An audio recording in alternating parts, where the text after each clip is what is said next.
Hello and welcome to Coffee House Shots, the Spectator's daily politics podcast. I'm Cindy Yu and I'm joined by Katy and the Financial Times' Stephen Bush. So, earlier this week, the Institute for Fiscal Studies came out with a report analysing all of major parties' financial pledges. Katy, tell us what it says. So it's looking into the manifestos, having had time to dig into some of the details in terms of spending commitments. Now, it was pretty withering all round when it comes to the Paul Johnson IFS verdict. And I think there's particular aim at some of the smaller parties, such as Reform, suggesting what they want to do is further than Liz Truss would have gone. And you could see how the markets reacted to that.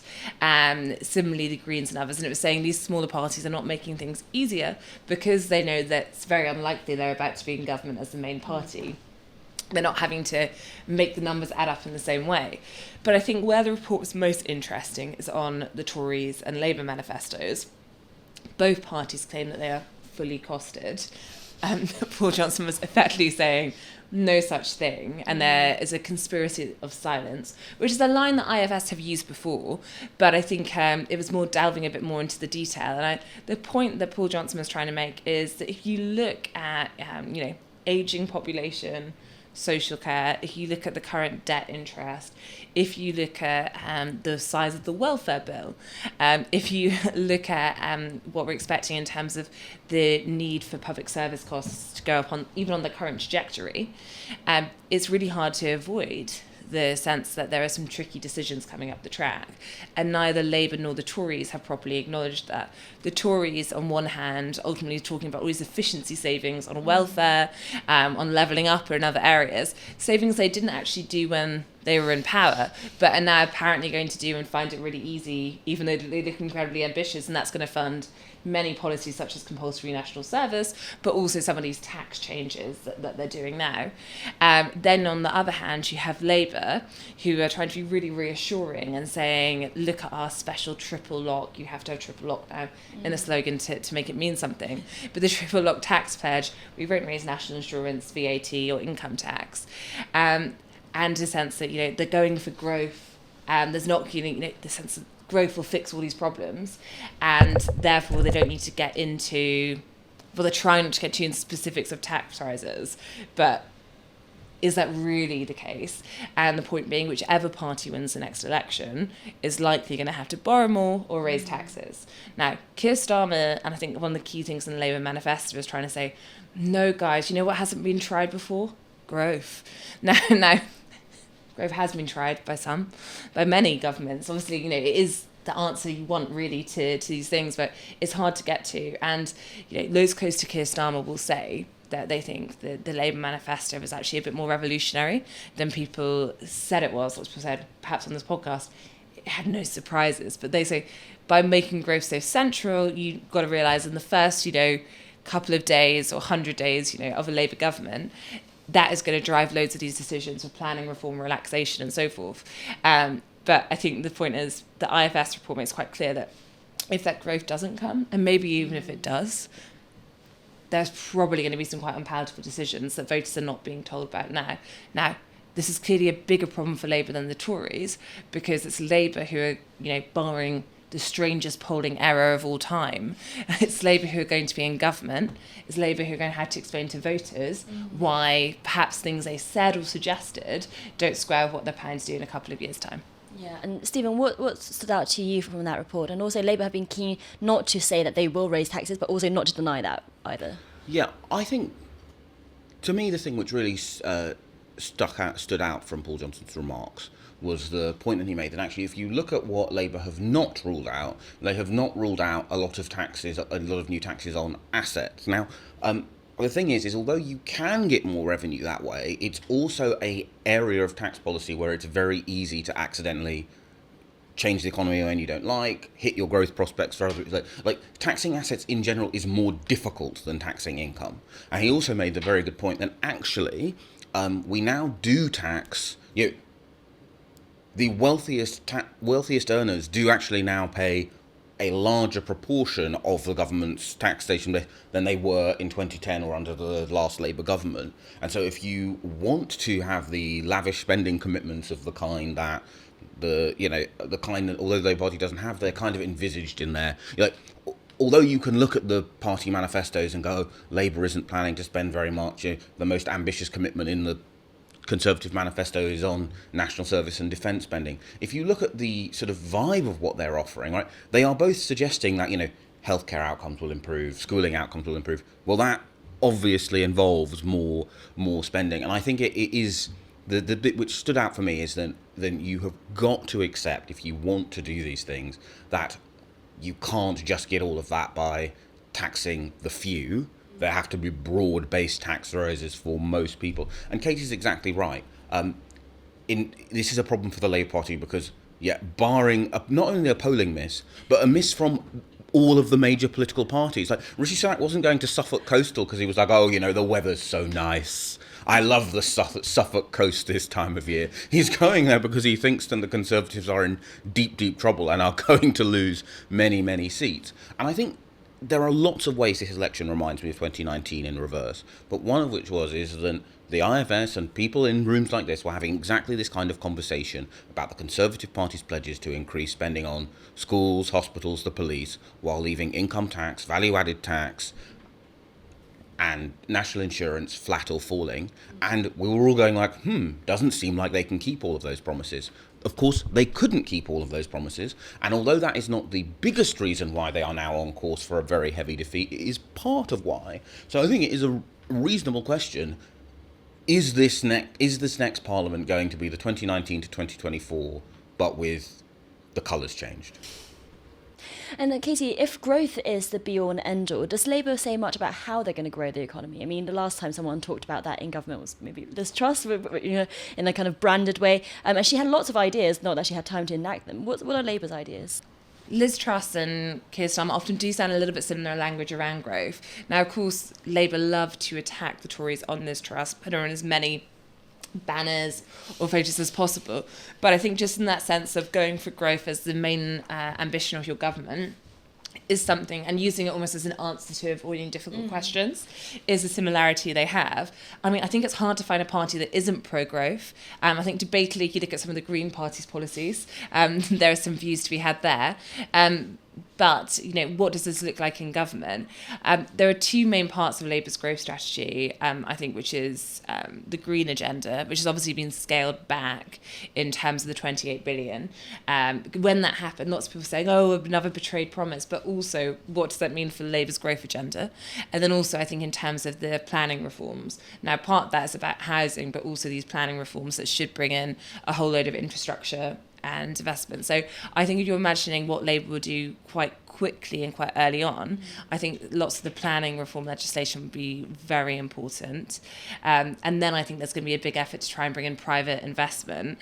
And Labour will talk about the stability premium, which is the counter to the supermajority talk is, well, if you actually have a very stable government and it looks like it's going to be here for quite a long time, businesses, yes, might not like some of the things the Labour government might bring in terms of conditions for workers, raising those, or they might make them a bit sceptical, but also Rachel Reeves has done that pledge that she's not going to raise corporation tax. At the very least, she's going to make sure that we stay competitive in that area. So that will provide some reassurance. So then can you, which I think is what Labour would like, almost get this I don't want to say, cool Britannia. I don't think we're quite there yet.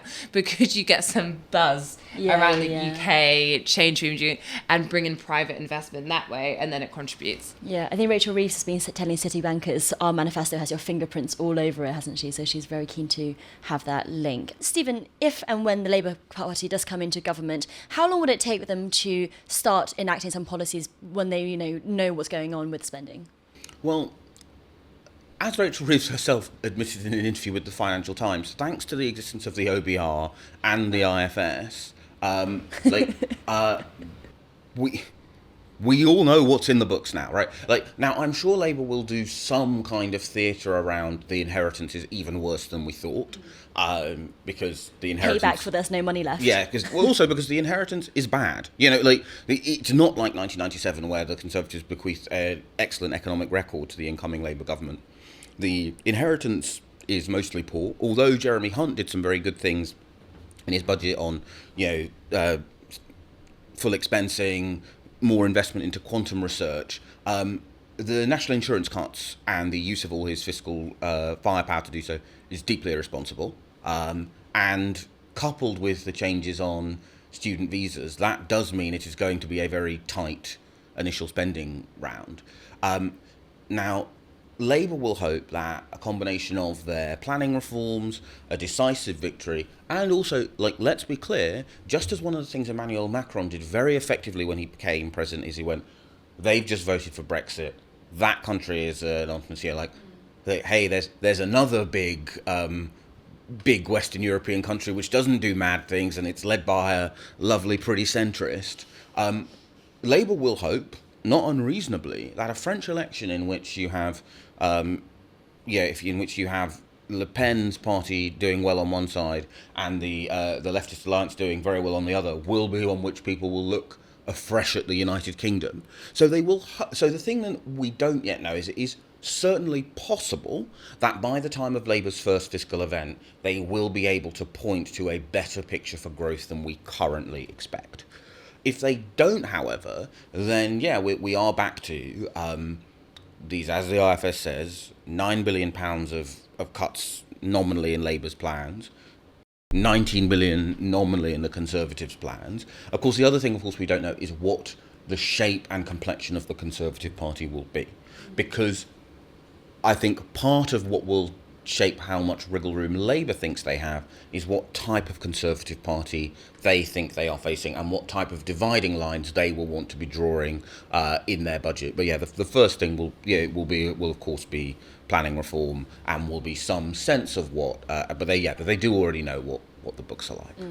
I see. And finally, Katy, we've talked about this on the podcast for a lot, but the betting scandal continues and actually has rolled in even more people. Tell us about the latest. Yes, now Gamblegate, if it's a gate, who knows at this point, has come to the Labour Party. You have a Labour candidate who has been found to have placed a bet on himself to lose. And they were very quickly then, similarly to Rishi Sunak doing belatedly, but very quickly Keir Starmer took the measure that Rishi Sunak had taken by saying Labour withdraws support for this candidate. Now, I think, what does it mean in the grand scheme of things? I'm not sure it means that much, if I'm being honest. I think the Tories will latch onto it because they can be a little bit plague on all our houses. Everyone's as rubbish as one another. It's harder to attack us now because you also have one in your own ranks. Now, I think there's an interesting question on political betting in general, which is not to say I have placed bets in my time. I haven't done political bets. And I think it should be pretty obvious to either those who have been elected or want to be elected that they need to hold themselves to a high standard.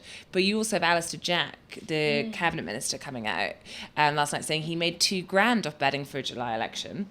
And then later said, clarifying, saying, oh, no, but the bet was placed before June. The implication being, this is not insider trading where I knew Rishi Sunak was going to call an election. I just took a chance on it. Now, is there a discussion to be had about whether a cabinet minister who every day sees people walking around rooms, goes to cabinet, speaks to aides, are they in too privileged a position to bet on political markets, which are fairly small? Or is it fair game? I mean, lots of political journalists bet on political markets. I think there is a question as to if a source tells you something but you haven't written it publicly, that's probably something which could be called insider. If you have written it publicly, but you've got it from your source, but you've written it publicly, then it's the same. Then are you allowed to bet? So I think, some things are completely black and white. If say the Prime Minister had told you the date and then you placed a bet on it, but it now feels to me that while lots of the thing just looks very stupid on the surface, we're soon going to get into when a political bet, some others, because there was a big spike, which one of the big reasons the Gambling Commission is investigating on a July election in the days before. But, we have an FT journalist here. In the FT Weekend's Saturday long political read, they opened the first, 4 paragraphs with, the rumours around Westminster are that there's going to be an election called on Wednesday on the day of the inflation figures. Now, you got 5 paragraphs down. There were the usual disclaimers, because we've been there many times before, saying, well, lots of people say this is rubbish. Then the day before the election on this podcast, I did something James Hill may never forgive me for, and I said, there are lots of rumours in Westminster that Rishi Sunak's going to call an election tomorrow when you get the inflation data. James suggested it might not be the case. But it does mean he didn't try and make money on the betting market. But, if you are an eagle-eyed Westminster watcher and you're kind of picking up these things and there's good odds on it, that could be partly why there's some betting. So I think, I don't think a Labour candidate having placed a bet they shouldn't have done is going to sink Keir Starmer's campaign. It gives the Tories a bit of cover, maybe. But generally speaking, I suspect the next election, there's going to be a very different approach to betting than there is currently, where I think it's pretty relaxed. The fact you have cameras talking about, has been the past couple of years. Yeah, I think Katie's exactly right. I think that's why we love having you on. Yeah. Come again. I think that this scandal has now moved from the entirely legitimate question of, did some people in Rishi Sunak's inner circle have privileged information which they made money on, versus Alistair Jack betting on, we all knew that an election was going to happen sometime between now and January 2025, and Alistair Jack having a flutter on that is perfectly fine and legal indoors. Ditto, a paper candidate, yes, the Conservative campaign has gone so badly that now this paper candidate might not have been a paper candidate, but the Labour candidate in central Suffolk betting that they're going to lose does not require you any insider knowledge beyond having heard of central Suffolk or indeed the Labour Party. He really tried to lose. It's like, what would the trying to lose involve being the Labour candidate in central Suffolk? That's like saying, I think every Conservative candidate in Hackney North, where I live, seems to have tried to lose by standing in one of the safest Labour seats in the country. This scandal has definitely got to a point where it's moved, it's become ridiculous. I think Katie's exactly right. It slightly helps the Conservative Party to have something to say when it comes up in the debate, but everyone knows that there is a clear difference between what Alistair Jack was doing, between what this Labour candidate was doing, and what is alleged to have happened in the inner circle of the Prime Minister. And I think, broadly speaking, the long-term consequence will be that a bunch of people will be prohibited from making bets in future as a condition of being candidates. I think, to be honest, that's actually a little bit unfair on those future. Paper candidates are already giving up quite a lot of their time. They have all of the downsides of being candidates, i.e. everyone goes like, well, you must be biased because you were the Labour candidate for so-and-so, but they're never actually... Sorry, spoiler alert, most paper candidates remain just that, paper candidates. But yeah, that will be the lasting legacy. Then there'll be tighter restrictions on all bets. Stephen and Katy, thanks very much. And listeners can catch us after the debate tonight, where we'll be back with Coffee House Shots. Thanks for listening.